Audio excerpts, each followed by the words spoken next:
പരലില്ല ഈ ഏട്ട പോലത്തെ ഇത് മറ്റേ മീനാണോ?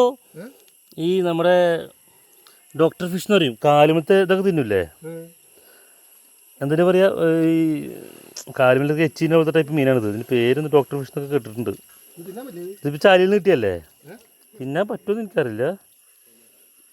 ഓക്കെ, ഇവിടെ ഒരാൾ മീൻ പിടിക്കുക, അവിടെ ദാ കോൺക്രീറ്റ് കൂട്ടുക. ആക്ച്വലി താങ്കൾ എന്ത് പണിക്കാണ് വന്നത്? ആ എടു, ഇതാ ഇതത് എനിക്ക് പെട്ടെന്നെ അത്യാവശ്യം വലുപ്പുണ്ടല്ലേ.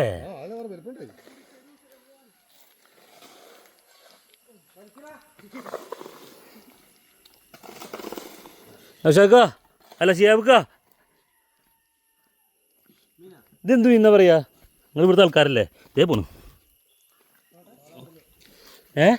ഓലമറല്ല പാറനക്കി അതന്നെ. അപ്പോൾ കാലുമത്തെ ഡോക്ടർ ഫിഷ് കാലുമത്തെ ഇതൊക്കെ ക്ലീൻ ചെയ്യണ ആ സാധനം തന്നെ. ഇതൊക്കെ മാർക്കറ്റിൽ ഭയങ്കര വിലയുള്ള മീനാണ്.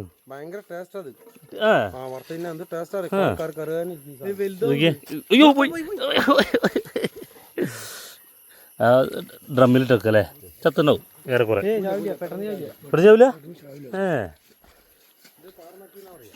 ഇതിങ്ങനെ ഒഴുകി വരുന്ന ചാലാണ് കേട്ടോ. അഞ്ഞ് സാർ പണിക്കരിക്കോ, അന്ന് വെള്ളം മുക്കിക്കോ. ഞങ്ങളേ ഇവിടെ കോൺക്രീറ്റ് കൂട്ടുമ്പോൾ കറണ്ട് പോയി, അപ്പം മോട്ടറിന് വെള്ളമില്ലാത്തതുകൊണ്ട് ഈ പരിപാടി ചെയ്താൽ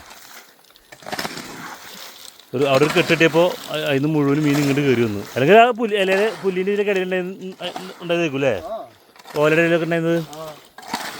എന്തായാലും പൊളിച്ചില്ലേ, എന്തായാലും നമുക്ക് ഡ്രമ്മിലിട്ട് വെക്കാം.